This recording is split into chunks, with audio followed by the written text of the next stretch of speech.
Бүгүн Республикалык протездик ортопедиялык буюмдар мекемесинин капиталдык оңдоодон кийинки имаратынын салтанаттуу ачылышы болуп өттү. Ага тийиштүү бийлик жетекчилери, депутаттар, кайрымдуулук фондунун өкүлдөрү катышты. Ишканада 13 миңден ашуун жаранга кызмат көрсөтүлөт. Алардын ичинен 5900гө жакыны балдар. 6 жаштагы Барсбек төрөлгөндө эле тубаса оң колу билектен ылдый жок болгон. Бирок азыркы технологиянын өнүккөн заманы Барсбекке заманбап кийби колдору, кол ордуна кол болуп берүүгө мүмкүнчүлүк түзүп берген. Барсбектин апасы Үмүт Бекбоеванын айтымында, уулунун технологиялык протез колун колдонгонуна 2 жылдан ашты. 2022 жылы биринчи протезибизди алганбыз.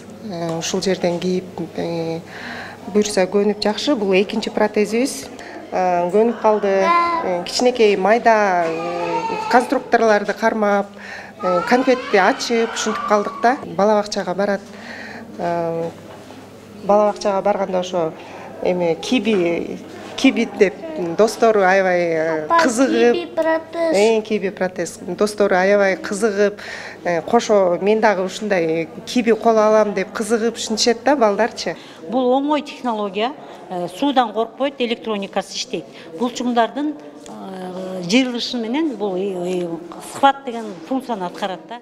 Маалыматка ылайык, учурда аталган мекемеде протездерди алуу үчүн 3000ден ашуун ден соолугунан мүмкүнчүлүгү чектелген жаран кезекте турат. Буга чейин 60тан ашуун жаранга заманбап протездер кийгизилген. Республикалык протездик ортопедиялык буюмдар мекемесинин башкы дарыгери Жипар Жайлообаеванын билдиришинче, протездер узак мөөнөткө чыдап, сапаты жагынан артыкчылыкка ээ. Мындан тышкары ал протездердин жабдыктарын Кытай, Орусия жана Германия өлкөлөрүнөн алынып келинерин, андан соң кыргыз мастерлери тарабынан жасаларын кошумчалады. Биз жыл сайын көбөйтүп атабыз.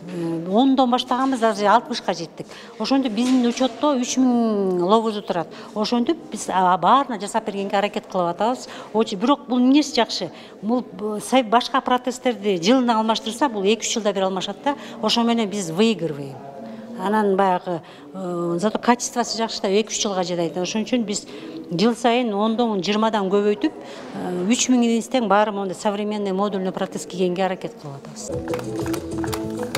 Ал эми министр Гүлнара Батырова өз сөзүндө мекемеде оңдоп түзөөдөн кийин бир катар заманбап протездерин жасоочу цех, кадрларды даярдоочу окуу борбору жана балдардын укуктарын коргоонун алкагында балдардын өзүнчө бөлүмдөрү ачылгандыгы кубандырарын билдирип, өкмөт тарабынан эми мекемени заманбап жабдыктар менен камсыздоого акча каражаты бөлүү каралып жатканын кошумчалады. Экинчи этабында ушул мекемени заманбап үлгүдөгү жакшынакай цехтер менен жабдуу боюнча 100 миллион сом акча каражатын бөлүп берүүгө белгиленди. Биз бул жаңы жабдуулар жана шаймандар менен ден соолугуна мүмкүнчүлүгү чектелүү биздин адамдарыбызга ушул буюмдардын тизмесин көбөйтүүгө жана ошол биз жасап жаткан буюмдардын сапатын жакшыртууга өзүнүн салымын кошот деп мен айтып кетким келет.